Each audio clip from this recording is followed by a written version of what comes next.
G'day legends, so I have been thinking about the BMF belt and how much I just generally don't like it. I don't like the BMF belt. I think it's a complete gimmick. I don't like the fact that Max Holloway was slept by Ilya Topuria and yet he still parades around with this fake belt that is just arbitrarily thrown on the line willy-nilly for any reason at all. I find it very strange. In the words of John Jones, it's annoying to me. The BMF, it's just a little bit annoying to me. And now I'm seeing that Chael Sonnen is talking about how we should have a BMF ranking. I mean, the belt is a very real thing. I'm seeing Bedtime MMA doing videos talking about how the BMF belt should have a ranking. I've got people in my comment section saying they don't mind the BMF belt, and as long as it seems to be okay for the fighters and the fighters are making money off it, why not get around it? And I'm like, listen, if it's good for the fighters are getting paid, they have got something to compete for. What am I, York? If they have something to compete for, then alright, if they like it, but I don't know, there's something about it that just seems gimmicky to me. So, what if we took the gimmick of the BMF belt and cranked it up to 10 and actually made it something real, tangible, that actually mattered in the question of who is one of the best fighters out there, who is one of the most fun fighters out there, who is the real BMF fighter out there, and what if we actually did something to fix the BMF belt and make it exciting for hardcore MMA fans that want something a little bit more real?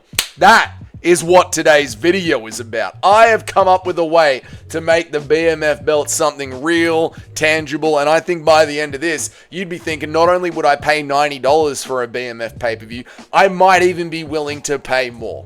I'm serious. We just spent, well, no one spent $90 on UFC 318, but the UFC just expected you to spend $90 on UFC 318. By the time I'm done going through this, like I said, I reckon you'll be like, you know what? $110. This would be worth so much more.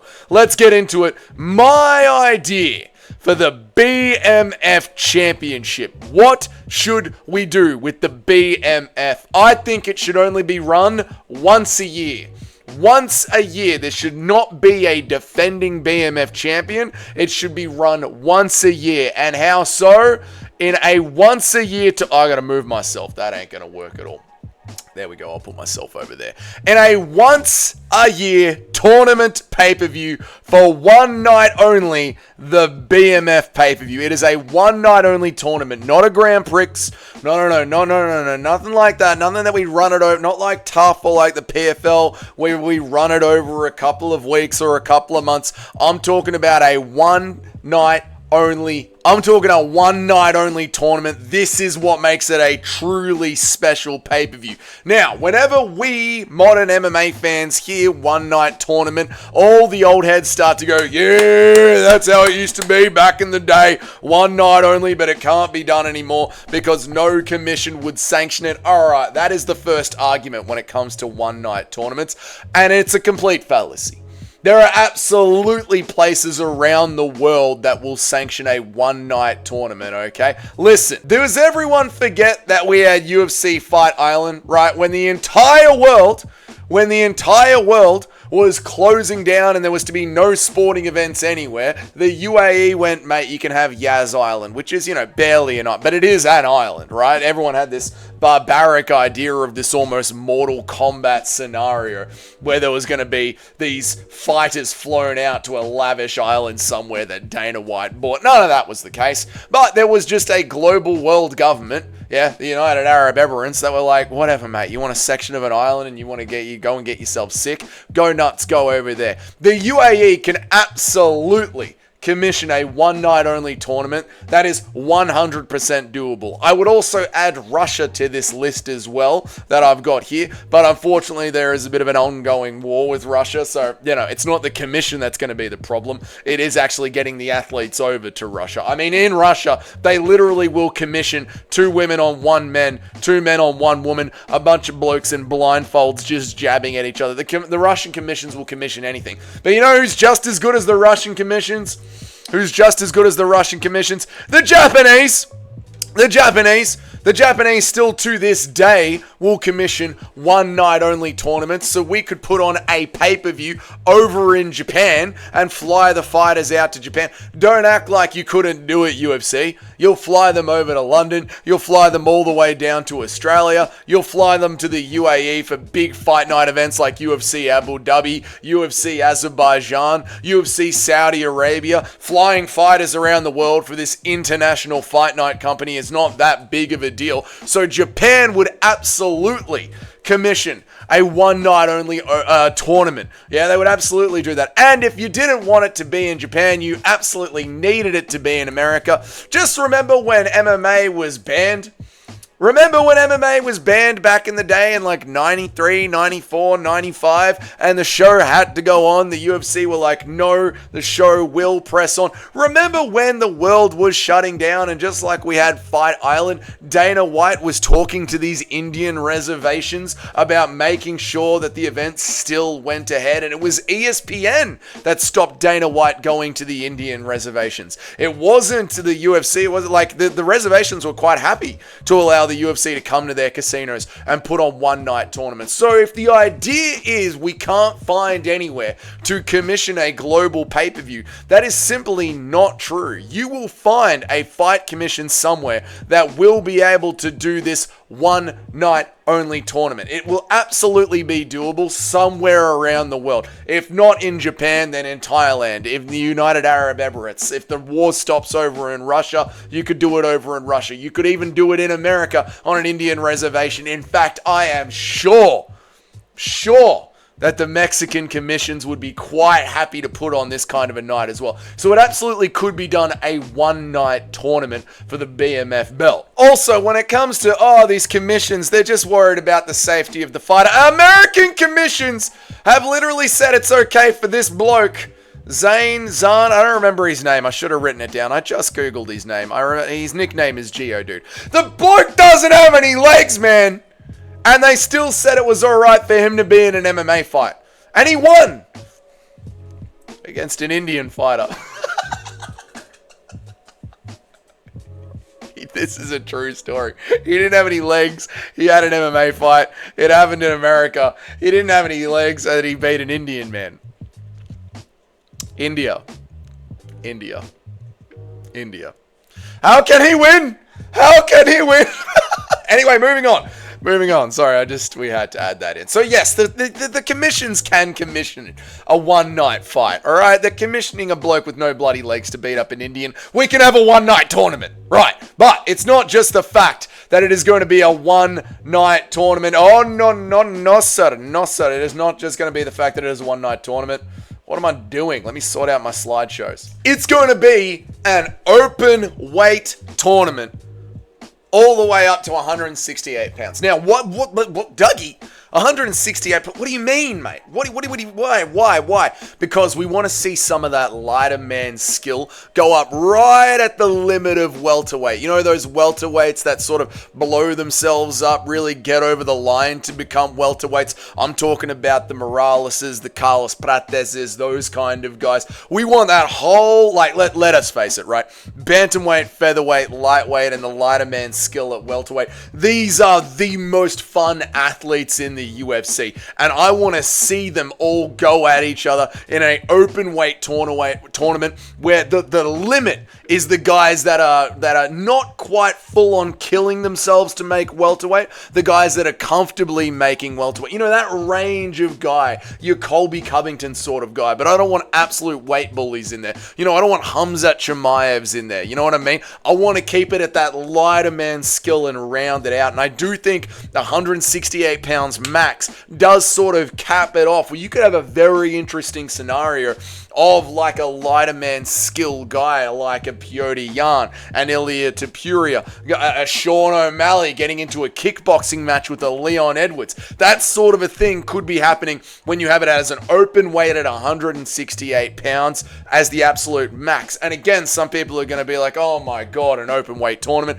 There's no way something like that could actually work. Well, I think that you guys need reminding that Conor McGregor moved up from 145 pounds to someone like Nate Diaz, who had competed a lot at 155 pounds, but also did a bit of competing at welterweight. And Conor McGregor knocked him down plenty of times. It was a very, very exciting fight. We also had BJ Penn jumping around the weight classes. Look at Ilia Topuria and how his power is converting over. Look at Max Holloway and how his power is converting over. There is absolutely an argument to have a setup like this where you have lighter man skill going in there against someone who should be bigger, heavier, rangier, and has a better gas tank, just like Conor McGregor proved against Nate Diaz. I mean, he knocked him down plenty of times in that fight, and when Conor came back and had the better gas tank in the second fight, Conor ended up getting it done. So I think it would be super exciting to see how a not weight-drained Sean O'Malley goes in there against a sort of a Carlos Prates in a one-night open weight tournament, and it can absolutely be done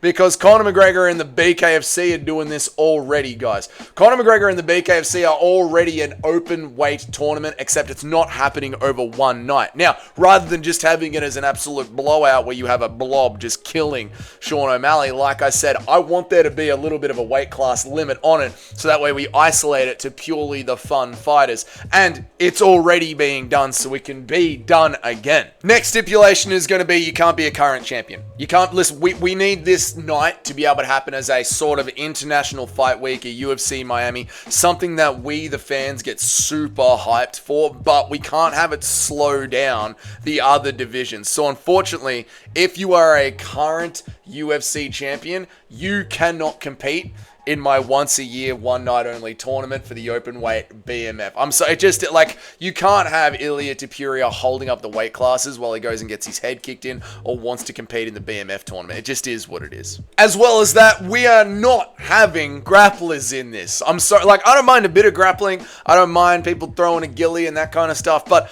I want to look at the UFC stats, and you can't say exceed an average of 2 takedowns every 15 minutes. If you go over that, you are disqualified. If we look at the averages of people's fights and see if you have an average of over 3 minutes, 4 minutes, 5 minutes, whatever the specifics are that we really want to get into, if you have a certain amount of control time averaged in your fights, you're not qualified. Yeah, I know. Oh, but what hardcores, we want to see the grappling. No, we don't. Not in the BMF. If we're going to have the BMF thing, which is essentially just knockout artists and strikers only, we only want guys that are barely throwing takedowns. I don't mind a bit of scrapping on the ground, bit of grappling, but you cannot be a Kamaru Usman. Yeah, you can't be an Ian Gary, yeah, when you're just throwing down takedowns and looking to just latch up triangles from the back. It should literally be like, if you get 5 minutes of control time during the tournament, you're disqualified. Like, that's almost like a self-knockout, like in sumo when you go over the line.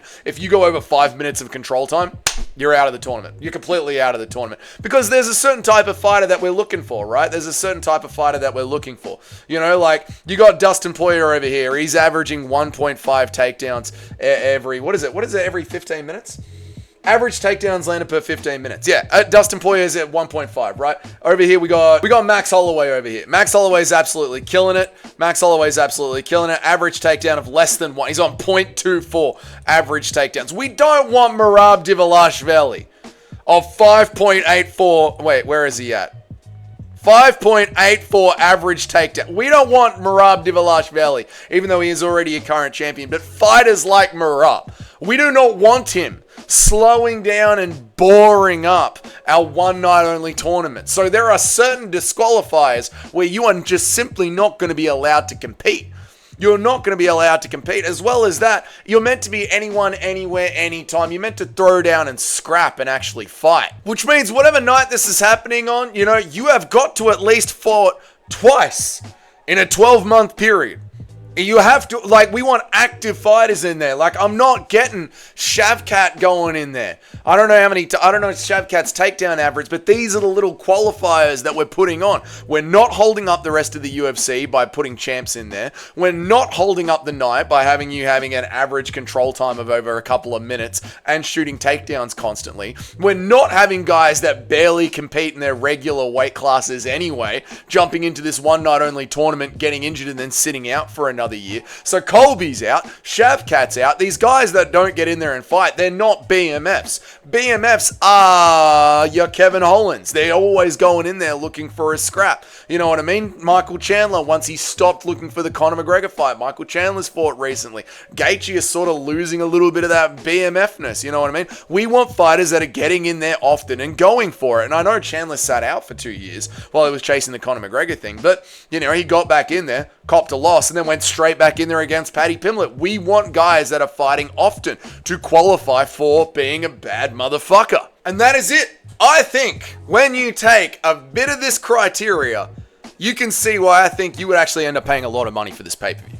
Imagine an open weight pay-per-view where you got Fiziev going in there against Morales. You know what I mean? Or Carlos Prates going in there against Charles Oliveira. And they're all set up in a tournament format. Maybe we only have a couple of brackets, so we're not getting every single fighter wanting to go in there and absolutely throw hands. But you add in a few more qualifiers, or maybe it's invitation only, and these are sort of some of the criteria that we're looking for. And this would be one of the most exciting nights of the year, especially if it happened in some faraway location like Thailand or Japan or even the United Arab Emirates. But you have it in some commission that is going to allow blood and violence, and the BMF belt is not going to be stopped because of a little cut over the eye. That's how the first BMF title, like, why would you put the baddest motherfucker ever in New York City, one of the weakest commissions there is? You want a commission that is about savagery, you want fighters that are about savagery, and you want to make this BMF title a thing that the fans actually look forward to when they hear Dana White announce it. Dana White might actually get excited for once. Yep, coming up in your next pay-per-view is going to be Tom Aspinall versus Cyril Gahn, and Magomed Ankalaev versus Alex Pereira again. Like, Dana White hates the UFC, man. This would get everyone excited. Once a year tournament. One night only. Open weight. 168 pounds max. Can't be throwing takedowns. Can't have an average control time of a certain amount, yeah? You have to be fighting often. Let's see how Petr Yan goes in there. Let's see how lighter man's skill actually goes against Fiziev. And then let's see how Fiziev goes against Morales or Prates or Burns. Burns is probably disqualified. Stop messaging me. As I was saying, Burns might have disqualified himself after his JDM stats. I don't know. But this is what would make it exciting. This is how you save the BMF belt and actually bring back some of that 2008 spirit of MMA. This is how you bring it back. This is my idea for how to save the BMF belt. Let me know what you think about it down there in the comments. If this is your first time here, g'day and welcome. My name is Dougie. I make an MMA video every single day of the week, and I try and go live every day of the week. I try and go live as often as I can, at least 3 times a week. So if you want to know when I drop a new video, you want to know when I go live, hit the subscription button and the notification bell so you know when all of that happens. Let me know down there in the comments, what do you think about these ideas? Where did I screw up? What do you like about it? What do you hate about it? If you're one of the riders of the channel, that means you're constantly showing up for the streams, you're constantly down there commenting, you bought some of your own memberships, you've gifted memberships, all that good stuff. You know who you are. You're the riders. Your names are up on the next slide. And until then, you guys have yourselves a great day. I'll see you all in the next one.